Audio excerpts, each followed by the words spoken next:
This is a bird feeder, and everything to my left is my attempt at making it squirrel-proof. If they want the bird seed, they will first need to pass through what is basically an 8-part Ninja Warrior obstacle course for squirrels. This course is extremely challenging. It is not for the timid of heart. But out of the gate, I will admit that in hindsight, that I completely underestimated my adversary. Now, if you're wondering why I would go through all this trouble, we need to go back 8 weeks ago when I found myself stuck at home and very bored. So I installed a bird feeder and decided to become a bird watcher. And it was just so lovely. Until they showed up. Now luckily my bird feeder had a wire cage around it, big enough for the birds to slip inside, but small enough to prevent the squirrels from getting the food. And that worked really well until right here. For me, this was like the moment in Jurassic Park when they realized the velociraptors can open door handles. And once the door was open, it was clear this wasn't their first rodeo.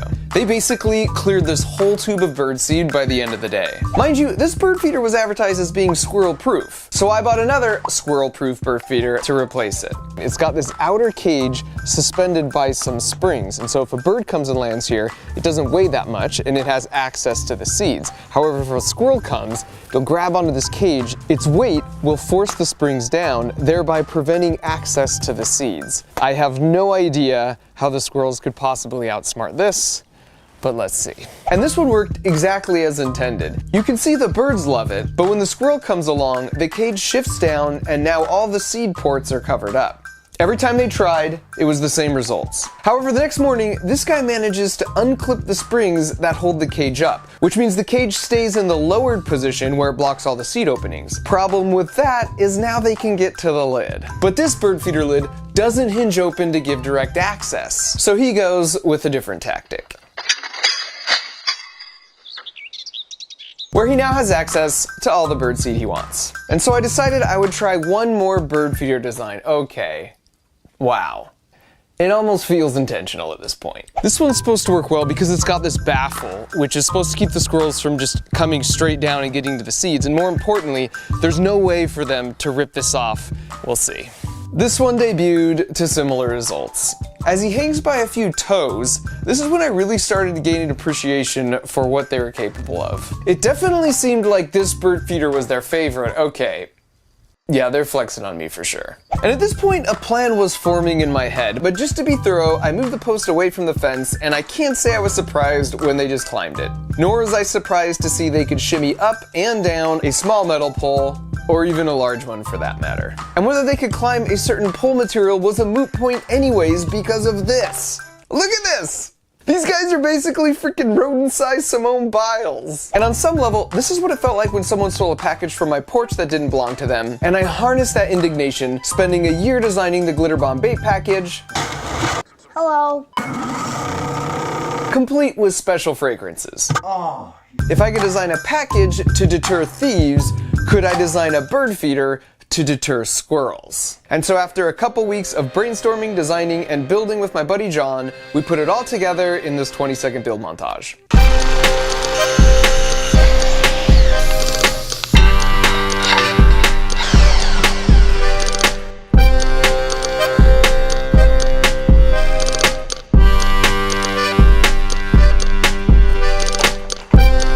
Here are the basic elements.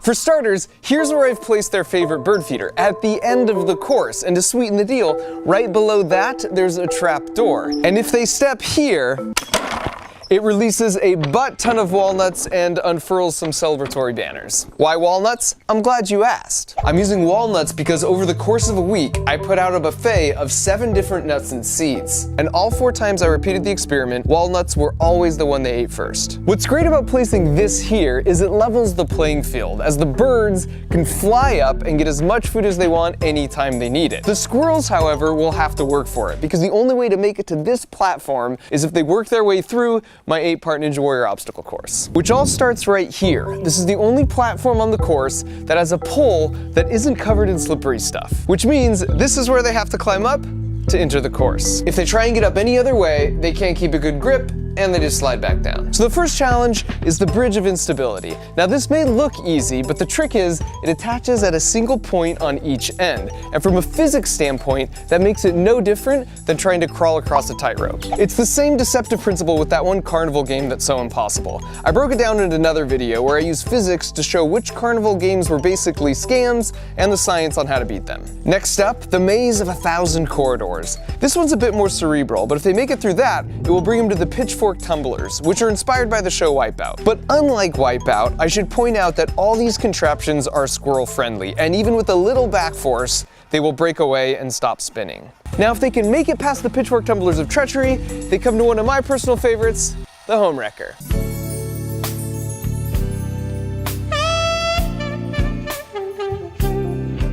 I put her in to tempt the squirrel to lose focus on the real prize at the end of the course. Because this pad has a pressure sensor underneath it, and it connects to a microcontroller that has a relay that connects to a solenoid that connects to a pneumatic piston that connects back to this platform with the pressure sensor. And so if they stand here for more than 3 seconds,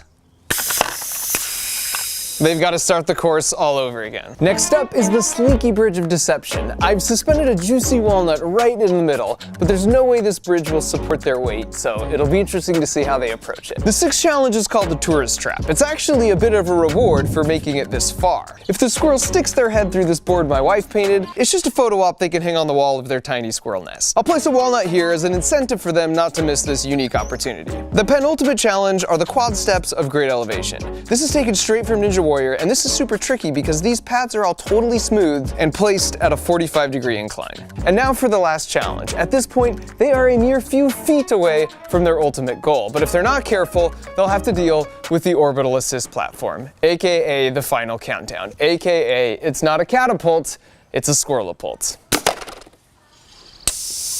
Which means they now have to go back and start all the way over from the beginning. Now, if they want to avoid that fate, they just need to stand on this pad for less than 3 seconds. But once again, I've placed a diversion here. This one projects an optical illusion of anything you place in the bottom of this dish. It's actually super trippy and looks even more impressive in real life because the projected image is 3D. They're like $9 on Amazon, and I put a link that explains the juicy physics of how they work in the video description. Now, with regards to squirrel safety, I know I seem to have this reputation of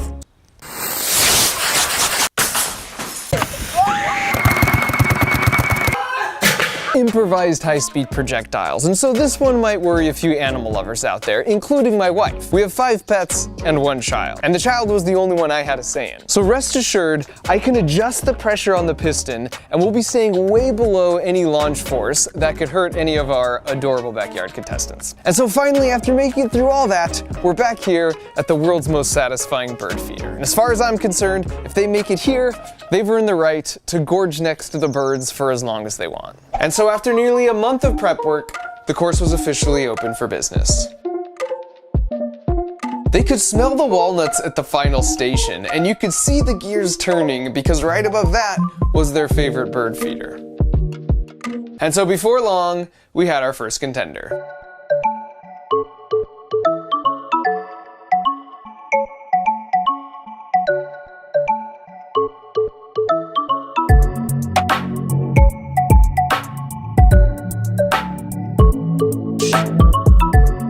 Didn't exactly go as planned, so Rick decides to regroup. Speaking of which, that's Rick. There are a total of 4 competitors that will be attempting the course. First up is Rick, and he weighs 500 grams. I know this because he's actually standing on a custom-made scale. Rick is very clever, as you'll see here in a minute, but he also gets spooked easily. Next up is Marty. He's basically indistinguishable from Rick. Rick and Marty are inseparable and pretty much spend all their time together as a pair. Our third contender is Frank, also coming in around 500 grams. He's very gutsy. He's also kind of dumb. Finally, we've got my personal favorite, Fat Gus. He's just really charming and will strike a pose if he sees a camera. He also really likes to eat, and he tips the scales at an impressive 800 grams. While most of the squirrels are kind of particular before making a selection and then gracefully leaping away, Fat Gus just goes for it, hands free. Just makes himself real comfortable. Here he is laying out with a light snack from the bird feeder. I mean, you can't fault the guy for just clearly appreciating a good meal. So now that you know our 4 contenders, let's get back to Rick. So he hops back on, and he's actually doing better than his first attempt. Just barely.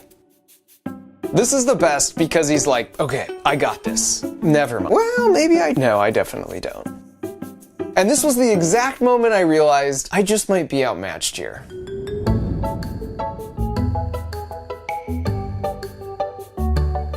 Marty was watching Rick, and after a quick dip of his toes in the water, adopts his strategy right out of the gate. Oof, so close. But an excellent recovery. And Fat Gus, perhaps predictably, comes up a little short. Which brings us to the Maze of 1,000 Corridors, which, to be honest, they mastered this one pretty quickly.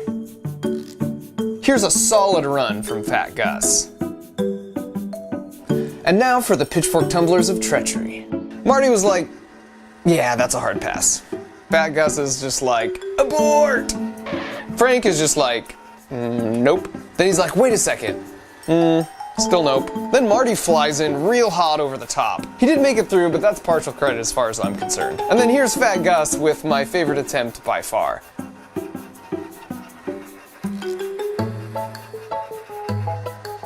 And then Frank shows no fear, which helps him pull off this near-flawless run. And finally, Smart Rick surgically weaves his way through, essentially untouched. And I should mention, the squirrels were most active from 6 to 10 a.m., so every morning I've been getting up before the sunrise to start filming from in my house like one of those camouflage nature photographers. Only like a suburbanized version. I've also had a handful of streaming cameras rolling 24/7, which has allowed me to make such discoveries as, we have the world's worst guard dog.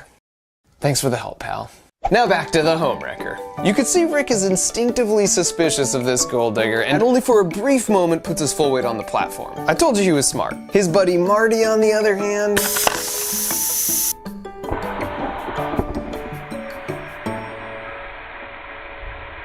she is a cruel mistress. And because I know my wife is going to ask me, no, this will not hurt the squirrel for 2 reasons. Number 1, they are amazing like cats and always land on their feet.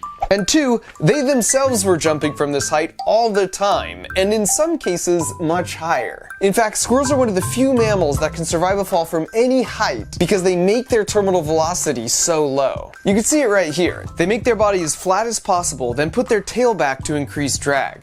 They basically become their own parachute. And then right before they land, they pull in and fully extend their arms and legs to act as shock-absorbing landing gear. This is so cool. Now back to the course where even Smart Rick eventually lets his guard down, which is exactly when she strikes. But just like all the other obstacles so far, after a day or 2, they'd mastered it. In this case, even disregarding her offering of a fresh walnut. Now onto the Slinky Bridge of Deception, and this was the sleeper obstacle in my book. That is not a large gap, which they can easily jump, but having the Slinky there just threw them off somehow. You can see how much Frank is struggling here, and he's the brave one. And Rick only jumps when Marty shows up for emotional support. But like all the obstacles so far, after a day or 2, they'd mastered it. Now onto our third to last obstacle, the tourist trap. And this one was just a freaking delight. A little peanut butter really did the trick here.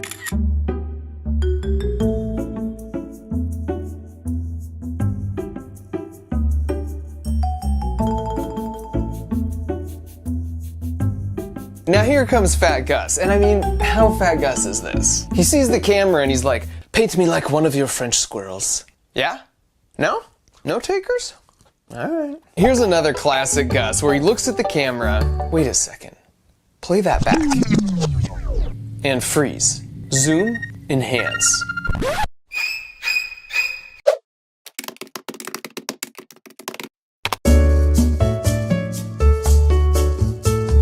Well, turns out Fat Gus is not a dude. And he's pregnant. Which meant I was suddenly feeling real uncomfortable about all those weight comments. So after a bit of a pivot to smooth things over, we soldiered on to the quad steps of great elevation. Frank comes in rather confident, almost to his demise. But he pulls off the smooth recovery. So after not much time at all, they were looking pretty good here. In fact, one morning I noticed Marty totally skipped the last step altogether, which I took as a challenge, and so I removed the middle step to see what they would do. And who else but fantastic Gus? Let's slow that down a bit. They're such amazing jumpers, so I suppose the quick mastery here wasn't a surprise. I mean, this right here is probably a 10-foot jump. And here's some classic brave but dumb Frank. He'd already entered the course normally and made it to the home wrecker at least a dozen times by this point. And yet for some reason, he decides this 12-foot jump is his best course of action. And Smart Rick was the first one to enter the course, so in the end, after about a week of effort, it was fitting he was the one to make it to the jackpot first. And he's so stoked, he apparently wants to run the whole course in reverse. In hindsight, we probably should have made the jackpot a little quieter. Here's Marty, as always, not far behind.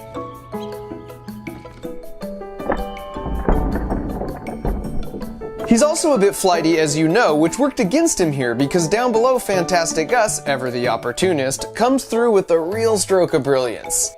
But pretty soon Marty comes back like, I'm the one who kinda earned that. And then Fantastic Gus is like, you snooze, you lose, sucker! And might I just say, Fantastic Gus, when you sit like that, you don't look an ounce over 700 grams. Eventually they learned that sound was a good thing, and they'd quickly return for their reward before Fantastic Gus got any ideas. So here's a single camera shot of a full run, and by the end all of them could do the full course in less than 40 seconds. And while we're watching, you might be wondering what happened to the squirrelaput. Unfortunately, they didn't really fall for my illusion much, but I'm about to show you the 2 times they did. And as a promise to my wife, I turned the pressure to only 40% full power, so the acceleration the squirrel would feel is about half a G, which is 10 times less than a typical roller coaster. Additionally, I never turned on either the home wrecker trapdoor or the launch platform when I wasn't actively watching from inside my house where I had a manual override button. Because as safe as it was, something about launching Fantastic Gus just didn't feel right. Now what you're about to see is going to look pretty chaotic, but when we check the slow-mo, amazingly, I'll show you how the squirrel is totally in control pretty much the whole time. Alright, now here's a second angle. Also, even if you don't trust my calculations, I can assure you that the squirrels did not care. In both launch cases, they were back up on the course in like 5 minutes. Here's the slow-mo and see if you can spot the 2 critical things he does to make sure he lands feet down. Did you catch it? The first critical moment is right here. He's already done the predictive math, and he's locked his head on the spot where he plans to land. And now his head will not lose that lock the whole way down. What's crazy is the time it takes him to do all the predictive math to know exactly where he will land and to lock his head is 300 milliseconds. That's exactly this long, literally less than the blink of an eye. That blows my mind, but if you think about it, it makes sense these reactions would have evolved to be razor sharp if you live your life in the trees, constantly making split-second decisions. Now besides picking the landing spot with his head, the second trick is with his arms. When he wants to keep his upper body from rotating, he has his arms out. But the moment he wants to rotate his upper body quickly, he tucks them in. And then when he wants to stop rotating, he extends them out again. This is straight up conservation of angular momentum. It's the same trick ice skaters use. Basically, bring your limbs in if you want to rotate fast, extend them out if you want to slow the rotation. My buddy Destin from Smarter Everyday also made a video analyzing how cats always land on their feet, and they do the exact same 2 tricks. The head target lock and bringing limbs in to rotate and out to stop rotation. Here's the second launch. And this may look like pure luck in real time, but the slow-mo tells a different story. In that amount of time, he's already made a slight lateral push in that direction and locked his landing target with his head. We know from the previous clip he can rotate his body to any orientation, but he doesn't in this case because he sees his small push has already aligned him for the perfect landing. That's just so cool. And so after those 2 physics demonstrations, I disabled both the launcher and the home wrecker trapdoor and just let them enjoy the course in peace. As far as I was concerned, they had earned it. Plus, after spending a month together, we were sort of bros by this point. If they saw me coming out to work, they would certainly jump away, but then they'd just quickly be right back. And sadly, all good things must come to an end, and because I didn't want them to develop an unhealthy dependence on my handouts, after about a week of free reign, I took down the course, but in its place, I put up a specialized squirrel-sized picnic table. Every morning, this door opens to release just a few walnuts as a little treat to remind them of our good times together. Although I had to laugh that after all this, somehow I didn't anticipate on day 1, Frank would immediately try and figure out and partially succeed in finding a way to beat the system. Like everything else though, they quickly caught on, and now on some mornings I'll catch them just waiting for the daily ration, chilling patiently on the bench seat. That is everyone but Fantastic Gus. Don't ever change, buddy.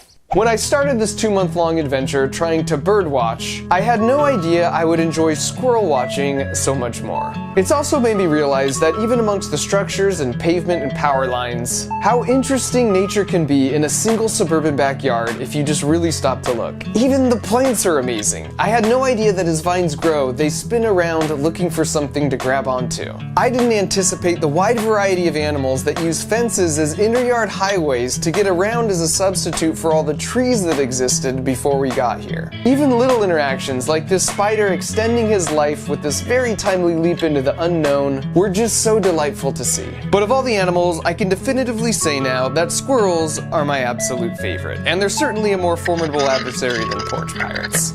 They're kind of adorable, incredibly crafty, curious by nature, athletic, and persistent. Turns out squirrels can live to be 20 years old, and so I like to think that someday Fantastic Gus will bring his grand squirrels to the fence and regale them with tales of cowboys and courage and legendary walnut piles.